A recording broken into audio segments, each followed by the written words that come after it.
अस्सलाम वालेकुम मोहतरम नाजरीन, हमारे चैनल फैमिली जोक्स क्रिएटर में आप सबको खुश आमदीद। घुटने के फ़वाइद और क़ुव्वते मुदाफ़ियत। मैंने अपने बुज़ुर्ग दादाजी से पूछा, पहले के ज़माने में लोग इतने बीमार क्यों नहीं होते थे जितने आज हो रहे हैं? तो दादाजी मुस्कुरा कर बोले, बेटा, पहले हम हर चीज़ को कूटते थे। जब से हमने कूटना छोड़ दिया है तब से ही हम बीमार पड़ने लगे। मैंने पूछा, वो कैसे? दादाजी हंस कर बोले, पहले हम खेतों से अनाज लाकर घर में कूटते थे। मिर्च मिसाले घर पर कूटे जाते थे। कभी कभार बड़ा भाई छोटे भाई को कूट देता था, और जब छोटा भाई माँ से शिकायत करता था तो माँ बड़े भाई को कूट देती थी। कभी कभार तो दादाजी भी पोतों को कूट देते थे। यानी कूटने का एक मुसलसल सिलसिला चलता रहता था। माँ बाजरा कूट कर शाम को खिचड़ी बनाती थी। कपड़े भी हम खूब कूट कूट कर धोते थे। स्कूल में मास्टर जी भी दिल लगा कर कूटते थे।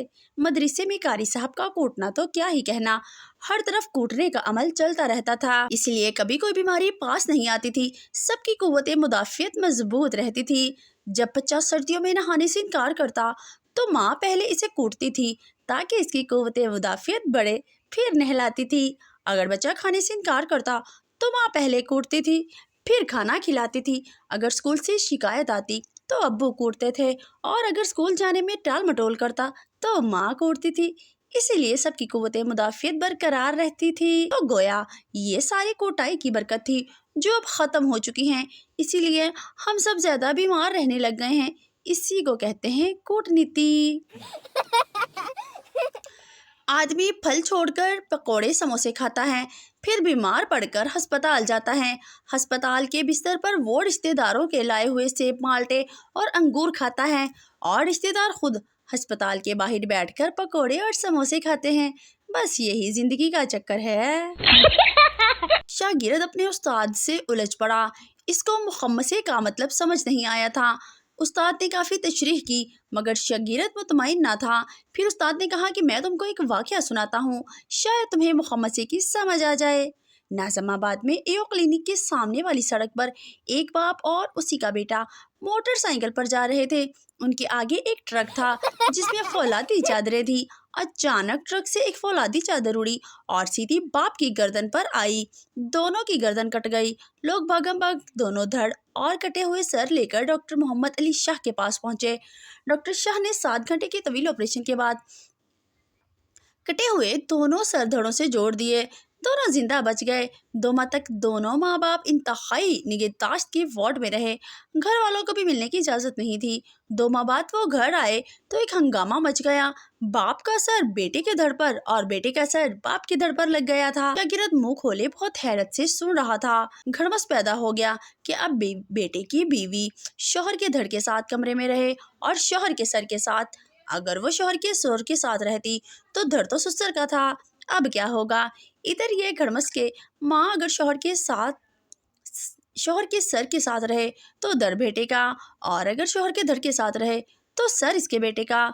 घर की सूरत हाल इंतहाई कशीदा थी। बेटा अपनी बीवी का हाथ थामना चाहा तो वो नेक बख्त कहती कि मुझे अब्बा जी के हाथों से शर्म आती है। ससुर अगर अपने बीवी जी के पास इसलिए नहीं भटकते कि बेटे के धड़ और माँ यानी इनकी बीवी में अबदी हुर्मत है। ये मोटरसाइकिल पर जाना हो तो एक परेशानी।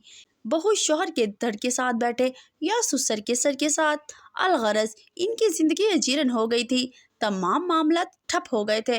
ऐसे में किसी ने मशवरा दिया, यूं किया जाए, दोनों अपनी अपनी मनकूहा को तलाक दे दें और इज़्ज़त निकाह करें ताकि दड़ हलाल हो जाए। शागिर्द पूरी तवज्जो से सुन रहा था और बहुत परेशान था कि अब क्या होगा।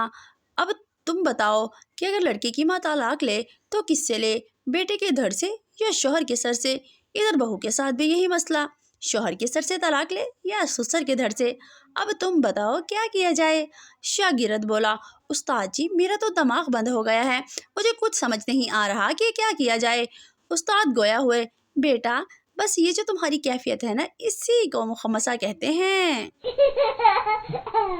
काश वो मुझे यूँ समझता जैसे मैं अम्मी की आंख देखकर समझ जाती हूँ कि अब मोबाइल रख देना चाहिए। जिनके दूर दूर से रिश्ते आते हैं, मुझे लगता है नज़दीक वाले इनकी करतूत से वाकिफ हैं। अक्सर लोग कहते हैं कि मौलवी मौलाना ने आज तक क्या किया, एक बात याद रखना, मौलवी ने तुम्हारे अब्बू और अम्मी का निकाह पढ़ाया, फिर जाकर तुम पैदा हुए। एक बुजुर्ग कहते हैं कि मैंने 3 लोगों से ज्यादा बदनसीब किसी को नहीं पाया। पहला वो जिसके पास नए कपड़े हैं मगर वो पुराने कपड़े पहनता है। दूसरा वो जिसके पास भरपूर खाना है मगर वो भूखा सोता है। फिर बुजुर्ग की आंखें नम हो गईं तो लोगों ने अर्ज किया कि वो तीसरा बदनसीब शख्स कौन है, हमें बताइए। इस पर बुजुर्ग ने दर्दनाक आवाज से शिकस्ता खातर होकर रोते और बिलबलाते हुए अर्ज किया, तीसरा वो शख्स है जिसके पास पैसा और सेहत होने के बावजूद दूसरी शादी ना करे और सिर्फ एक ही बीवी पर सारी जिंदगी गुजार दे। इतना सुनते ही महफिल में जोर जोर से रोने की आवाजें बुलंद हो गईं। पहली बार मुझे लगा कि जिंदगी में मेरा भी कोई अपना है। आज रिक्शे वाले भाई ने मेरे लिए 4 रिक्शे वालों से लड़ाई कर ली कि ये सवारी मेरी है। पाकिस्तान की अक्सरियत अपना गुस्सा दरवाजे पर निकालती हैं और वो बेचारा देखता रह जाता है कि मैं क्या कीता। बहू से पूछा गया कि आप कितने जिम्मेदार हैं। वो बोली, मैं बहुत जिम्मेदार हूँ, मेरा सारा ससुराल इसका एतराफ करता है। हैरत से पूछा गया, वो कैसे? बोली, इनका बेटा इनकी बात ना सुने तो मुझे जिम्मेदार ठहराते हैं, बिजली का बिल ज्यादा आ जाए तो मैं जिम्मेदार, राशन खत्म हो जाए तो मैं जिम्मेदार, सास की तबीयत अब ठीक ही नहीं रहती तो भी मैं ही जिम्मेदार। ਪਿੰਡ ਦਾ ਬਾਬਾ ਜੁਮੇ ਦੀ ਤਕਰੀਰ ਵਿੱਚ ਰੋ ਰੋ ਕੇ ਕਹਿੰਦਾ ਸੀ, ਮੈਨੂੰ ਰਸੂਲਾਂ ਨਾਲ ਪਿਆਰ ਏ, ਮੈਨੂੰ ਰਸੂਲਾਂ ਨਾਲ ਇਸ਼ਕ ਏ, ਮੈਨੂੰ ਰਸੂਲਾਂ ਨਾਲ ਮੁਹੱਬਤ ਏ।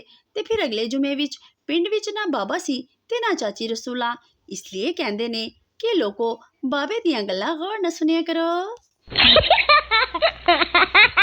बेटा 5 मजमूनों में फेल हो गया तो बाप ने गुस्से से कहा कि आज के बाद मुझे अब्बा मत कहना। बेटा ओ जान दे अब्बा, ये तो दिसंबर टेस्ट था, कोई डीएनए टेस्ट तो नहीं। सरदार माइक्रोसॉफ्ट के ऑफिस इंटरव्यू के लिए गया। इंटरव्यू वाले ने पूछा, जावा के कोई 4 वर्जन बताओ। सरदार, मर जावा, मिट जावा, लुट जावा, मैं सदके जावा। सरदार सख्त गर्मी में 2 कोट पहनकर घर को रंग कर रहा था। एक आदमी ने पूछा कि इतनी सख्त गर्मी में 2 कोट पहने हैं। सरदार, यार रंग के डिब्बे पर लिखा हुआ है अच्छे रिंग के लिए 2 कोट करना जरूरी है। सरदार के एक दोस्त ने सरदार से एक बहुत अहम मसले के लिए कोई मशवरा पूछा कि इसका कोई हल बताओ कि सांप भी मर जाए और लाठी भी ना टूटे। सरदार बहुत सोचने के बाद बोला, जूते से मार दो। अगर वीडियो अच्छी लगी तो हमारे चैनल को सब्सक्राइब ज़रूर करें ताकि आपको इस तरह की मज़ाहिया वीडियोस फौरी मिलती रहें। शुक्रिया।